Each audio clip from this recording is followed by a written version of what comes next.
देखिए, चीन को अब यह समझना होगा कि पूर्वी लद्दाख का गतिरोध कोई मजाक नहीं है। सामने से बात करना और पीठ पीछे से घात लगाने का खेल नहीं चल सकता।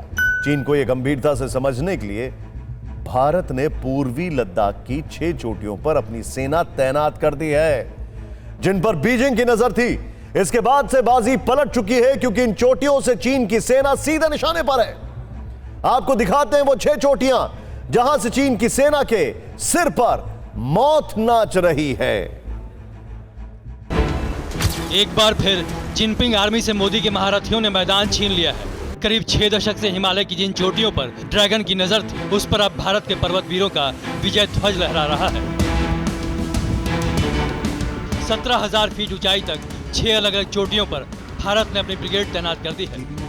29 अगस्त के बाद लद्दाख में ये एक बार फिर हिंदुस्तान के लिए बड़ी रणनीतिक जीत है। यहाँ इन्फेंट्री सैनिक रॉकेट लॉन्चर और एंटी टैंक गाइडेड मिसाइलों से लैस है, ताकि अगर चीनी सेना आगे बढ़ने की कोशिश करती है तो उसे पीछे खदेड़ दिया जाए और हिमालय की चोटियों पर हिंद की धमक कायम रहे। अगर दुश्मन गिड़गिड़ाए, दोस्ती का राग अलापे, तो भारत शांति का मौका दे सकता है, दुश्मन को सुधरने का वक्त दे सकता है, इस वार्निंग के साथ कि युद्ध में उसे कीमत चुकानी होगी। लेकिन दोस्ती में छल से छेद करे तो अंजाम कुछ इसी तरह भुगते। इस बार भारतीय सेना के जवानों ने चीनी सेना को करारा झटका देते हुए जिन 6 चोटियों पर स्थिति मजबूत कर ली है, वो हैं गुरुंग हिल, मागर हिल, मुखपरी, रेचिनला, रेजांगला, फिंगर 4 रिज। ये चोटियां लद्दाख के पूर्वी क्षेत्र में और पेंगोंग झील के दक्षिण और उत्तर में स्थित हैं। इन चोटियों पर पहुंचने के साथ ही देश के शूरवीरों ने 3 हफ्ते में ही भारत को रणनीतिक बढ़त दिला दी है।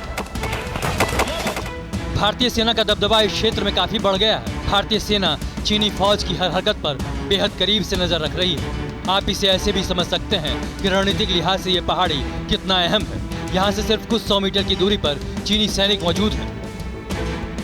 ये पहाड़ी भारतीय सीमा में है। रविवार और सोमवार की रात चीनी सैनिकों ने इस पर कब्जे की साजिश भी रची थी, लेकिन हाल ही में हिमालय में तैनात स्पेशल ऑपरेशन बटालियन ने न सिर्फ इन्हें खदेड़ा, बल्कि पूरी चोटी को अपने कब्जे में ले लिया। चीन इससे इस कदर बौखलाया हुआ है कि अभी से चेतावनी दे रहा है। चीन ने कहा है कि भारत के आक्रामक रुख से दोनों देशों के बीच सीमा विवाद को लेकर तनाव बढ़ने का खतरा है।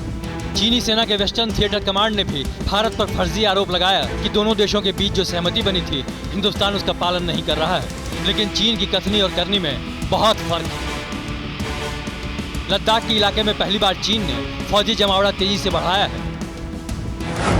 चीनी सेना ने रेजांगला और रेचिनला की पहाड़ियों में 3,000 नए जवानों की तैनाती की है। ये जवान LAC के इन्फेंट्री और आर्म्ड में शामिल किए गए हैं। यही नहीं, चीन की सेना पिछले 1 हफ्ते में लगातार मोल्डो में बीजिंग के आदेश पर युद्ध की तैयारी कर रही है। यानी चीन LAC पर तनाव घटाने की अपील कर रहा है, लेकिन खुद अपनी सेना बढ़ा रहा है।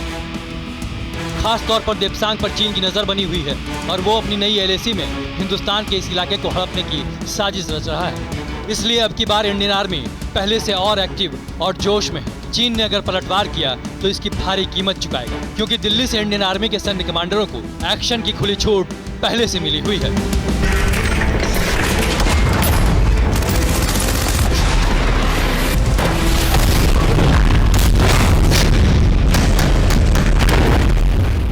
न्यूज़ टॉप 9 रोज सुबह 7 बजे और शाम 7 बजे सिर्फ TV9 भारतवर्ष पर।